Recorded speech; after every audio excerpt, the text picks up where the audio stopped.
ଚାଲନ୍ତୁ ଆଜି ବନେଇବା ଛୋଟ କଣ୍ଟିକା ମାଛର ଆଳୁ ଝୋଳ। ଦେଖନ୍ତୁ ମୁଁ ଏଠି ମାଛକୁ ଭଲ ଭାବେ ସଫା କରି ମ୍ୟାରିନେସନ୍ କରି ନେଇଛି ହଳଦୀ ପାଉଡ଼ର ଓ ଲୁଣ ଦେଇ। ତାପରେ ମୁଁ ନେଇଛି ଛୋଟ ଗୋଟେ ଆଳୁ, ଦୁଇଟି ଛୋଟ ଛୋଟ ଟମାଟୋ, ରସୁଣ, ଅଦା, ଦୁଇଟି ଛୋଟ ଛୋଟ ପିଆଜ। ଏଠି ଦୁଇଟି ଟମାଟୋ, ଗୋଟେ ପିଆଜ, ଅଦା, ରସୁଣ ଓ ଦୁଇଟି ଗୁଜୁରାତି, ହାଫ୍ ଚାମଚ ଜିରା ଓ ଛୋଟ ଖଣ୍ଡେ ଡାଲଚିନି को भल भावे मुझे पेस्ट कर नहीं। तापरे कढ़ाई रे तेल देइछि।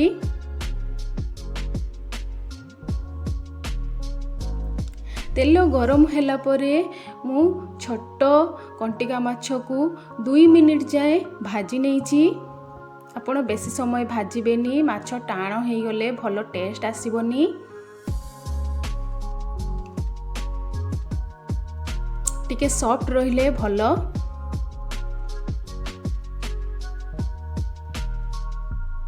हे गला हमर माछ भजा। तापरे आमे आकु थाली को बाहर करि नबा।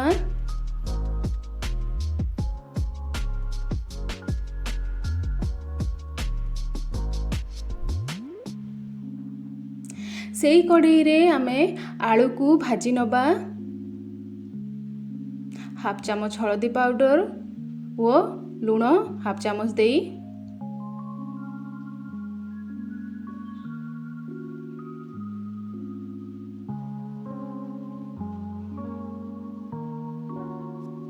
आलू हमर एठी भाजी हे आसलानी।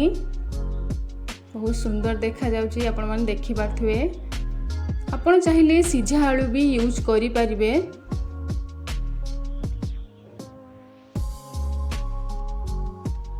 आलू गुडी को आमे बाहर करि नबा। सेई कढ़ाई रे मसाला पाई आमे तेल देबा 2 चामच, भृसंग पत्र, गोटे काटी रखिथिबा पियाज,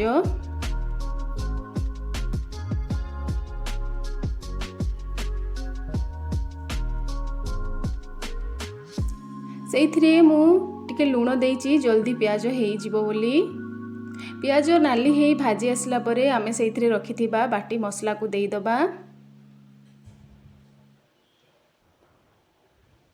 मसला तेल छाड़िबा पर्यंत आमे कसी नबा। सेइथिरे ऐड करिबा हाफ चामच हळदी पाउडर ओ गोटे चामच लंका पाउडर।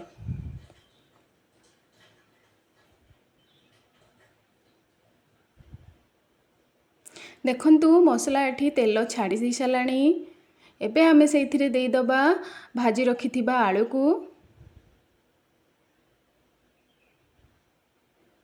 गुटे रे 2 मिनिट आमे एठी आलू को मसला सहित भल भाबे कसी नबा।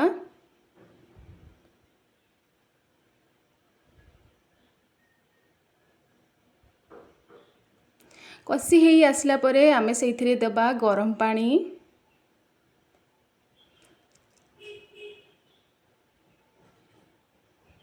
आपण फैमिली मेंबर अनुजाई पानी ऐड करि परिबे। आमे तो 3 जण खाइबू, सेइथि पई मु एथिरे कम पानी देइछि। झोल बेसी बहलिया करिवेनी कि बेसी पानी करिवेनी, मीडियम रो रखिबे। देखिबे देले भलो टेस्ट आसीबो। सेइथिरे झोल फुटी आसला परे मु माछ देई देइथिली। एबे देखंतु केते सुंदर देखा जाउची। झोल हमर हेइ आसलानी। सेइथिरे मु रुचि रे टिके गरम मसला ऐड करची। धनिया पत्र काटी देइची, जदि धनिया पत्र नाही आपण न देले भी चलिबो। प्रस्तुत हेइ गला आपणकर छोट कंटिका आलू झोल। घर